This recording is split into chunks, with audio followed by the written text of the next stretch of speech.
You're listening to Refracted World with Terry Geo, Episode 4, The 90s Boy Band That Never Was.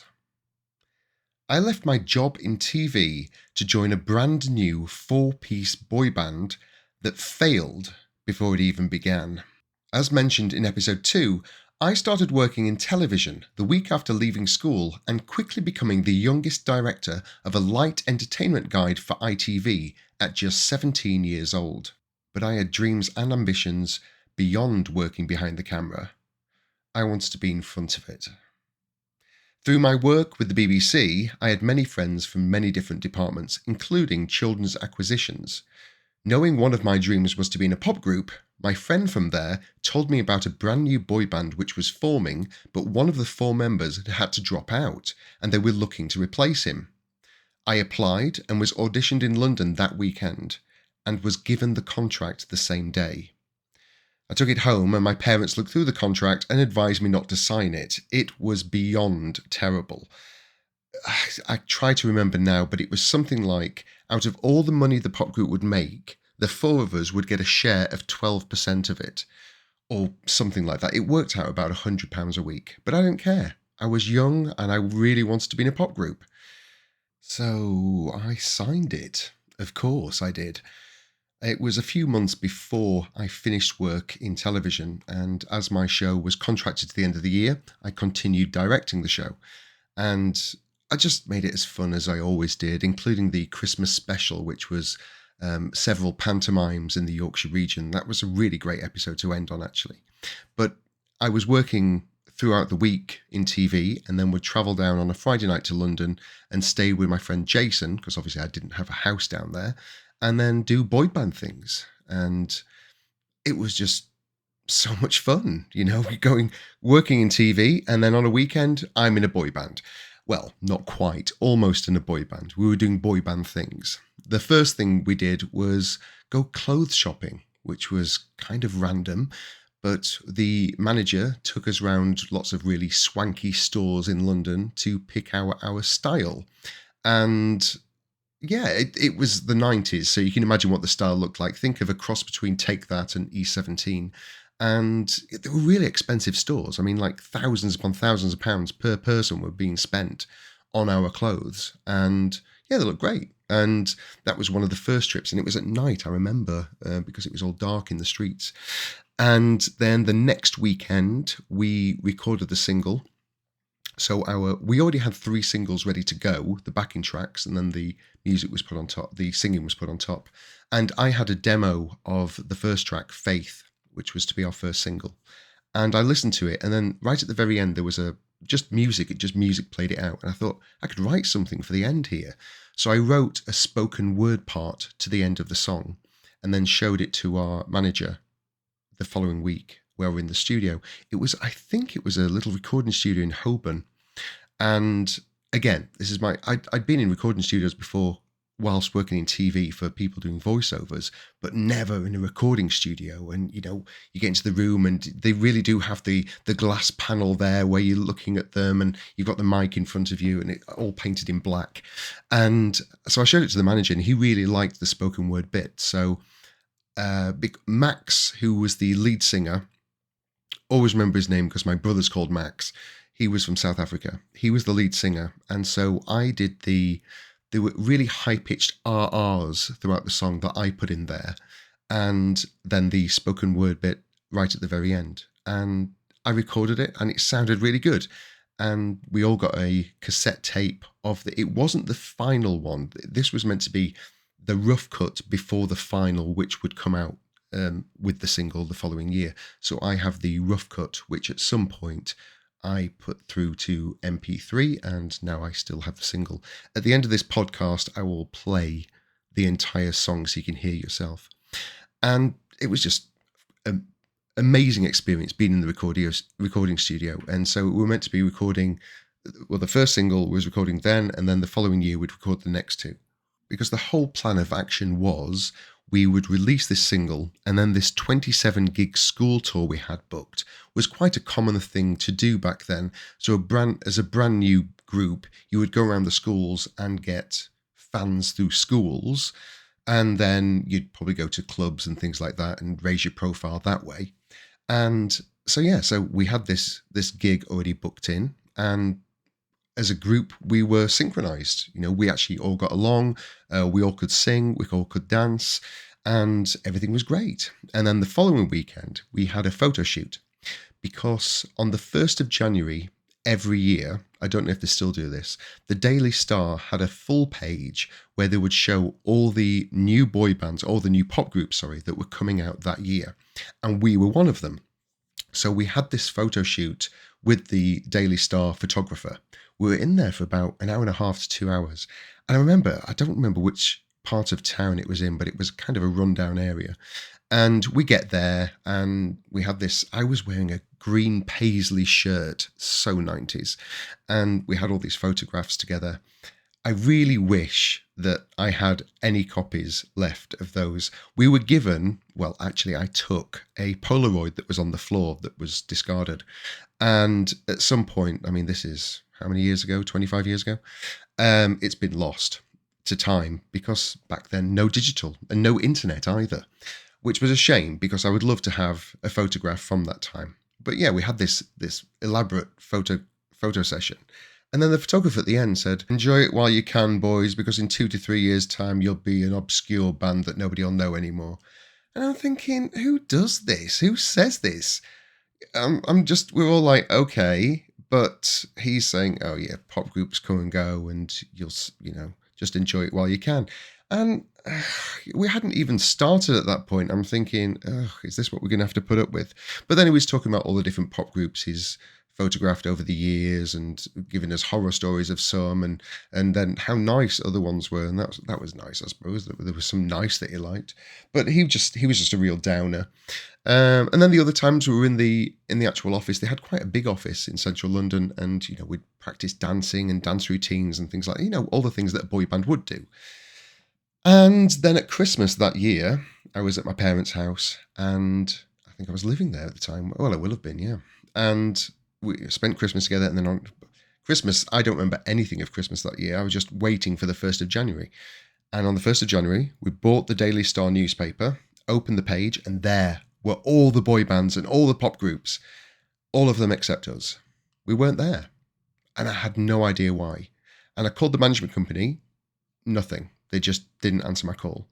And I was in contact with the other band members, and we were all speaking to each other, and we had no idea what was going on, why we weren't there, why they weren't telling us anything. We'd signed the contract. I'd given up my job in TV. Why weren't we in this paper? And then a few days later, I get a phone call from the manager's assistant, basically telling me that the company had spent far too much money and they'd gone bust. They'd overspent on the clothing and the recording and the tour and everything. I think they told me something like £80,000, and it collapsed because they had no income coming in. And that was it. The company were gone. Our contracts were null and void, and boom, we were out of work. Fame was not going to happen. And we were just left in this state of shock, really. How do you move on from that? And as a group, we had singles, we had dance moves, we could continue, but how? This is pre-internet. We had no contacts other than the management company, and we did consider trying to raise some money somewhere and putting on a tour ourselves, but it just never happened. And you just have to move on in the end. And so our pop group never even started. And it wasn't just my job in TV I was giving up. About February time in 97, I was signed to Nemesis, which was Nigel Martin Smith's talent agency. He used to be the manager for Take That. I auditioned for them and been given a spot in their talent agency. I auditioned for a pop group with them. It was called, I can't remember what it was called, but it was meant to be 2 boys, 3 girls, and it was a massive audition. And I'd been invited along, and it got whittled down to 2 boys and 3 girls. And I was one of the 2 boys chosen. The other boy was someone called Adam Rickett, who actually went on to have a career in music and Coronation Street. Adam was lovely. Adam was, at the time, a model for Nemesis. And he'd been brought along because he could sing, and he could sing really well. And so, yeah, we both got the phone call saying we'd got into the group. But then soon afterwards, the group, Nigel or somebody decided that they didn't want 2 boys and 3 girls. They just wanted 6 girls. So they got 3 more girls and called them Six Pack, and they went to support Boyzone on their tour later that year, I think. But that was over for me. But then I auditioned for a film. Can't remember what it was called now. And I got through a bit of the process. I got to the audition stage on camera, but nothing ever went through from that. And then, of course, I went for this pop group, The Firm, and got the contract and signed the contract. And that's when I got a phone call from Nemesis to say I'd been picked for an audition for Hollyoaks, which is like a teen soap set in the Liverpool area of the UK. And so I went for the audition. They liked me. I had a callback. They liked me. I had another callback. And it was that third callback, and I'd just signed the contract the week before for the boy band. And so when I was in there, it was down to the last few boys for this role. I can't remember what the character was called. And yeah, I everything was going really well. I was with the director and the writer and blah, blah, blah. And they asked me the question, because it was meant to be just a couple of episodes. Now, at the end of it, they said, "Oh, are you okay if the character continues on?" I said, "I'm fine if it's just a few episodes, but I have just signed a contract with a pop group, so I can't do any further than that." What a stupid idiot. Why on earth did I say that? Because afterwards, my agent called me up, not Nigel, I had a secondary agent. He called me up and said, they wanted you. If you hadn't said you'd signed the contract with a boy band, you'd have got the part. And that was fine because I was in the pop group, so everything's fine. But of course, when the pop group collapsed, I not only had left my job in TV, I also lost the part in Hollyoaks. You shouldn't ever regret things in life, but I don't regret anything really. You can't change the past, there's no point, but you can learn from your mistakes. And my mistake was telling them I'd signed a contract with a pop group, because obviously at any point, mind you, thinking about it, if I hadn't have told them and the pop group had have happened, then I'd have been breaking 2 contracts. I'd have to have broken 1 contract because I couldn't sign a contract to be in Hollyoaks and being a boy band. So I suppose I had no choice, but it's just such a pain that I could have been in Hollyoaks. And that character went on for 2.5 years. But hey ho, you can't change the past. And I couldn't go back into TV because, as I said, my old company had merged with a new company in Leeds, and there just wasn't a place for me. If I'd have moved with them, there would have been, but not now. And so I was left stranded. But I've never regretted it. I've never regretted quitting my job in television and doing the pop group, because if I'd never have done it, I'd have always regretted not doing it. I wouldn't have known Max or the other band members. I wouldn't have ever known that they didn't happen because I wasn't a part of it. And so I would always have been left wondering. And sometimes in life, whether you win or fail, you have to at least try. And that very brief few months I was part of a pop group, no one can ever take that away from me. And I still have the single, I still have the memories, and I can still tell people I used to be in a boy band, even though it never got famous and never released any singles. But that is not the point. I was part of a boy band for a very short time. And so, yeah, sod it. Things worked out in the end, and I did many, many, many more amazing things. And being in a pop group was just one of them. And at least now I can still listen to the single and cringe. So by mid-January, I'm not in a boy band. I don't have a job in TV anymore. And I passed up being on Hollyoaks. And so there I am, back in my old single bed with my parents downstairs, thinking, what am I going to do with my life? And after a few months of wallowing, my best friend in London, Jason, said, why don't you come down to London for a week and, let's cheer you up. And I stayed for 6 months. But that's a completely different story, which I'm sure I'll get into at some other point. So now I'm going to play you my boy band single. Please be aware, it's not amazing. but it is mine. I'm not the lead singer. Max was the lead singer. I do the backing vocals. So in the chorus bits, you'll hear the really high R's. That's me. And then, of course, my spoken word at the end. That's all me. So listen and cringe along with me as we listen to Faith by The Firm.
Just one thing to get you by, to make you smile and make you cry. Faith in others, faith in you, no matter what.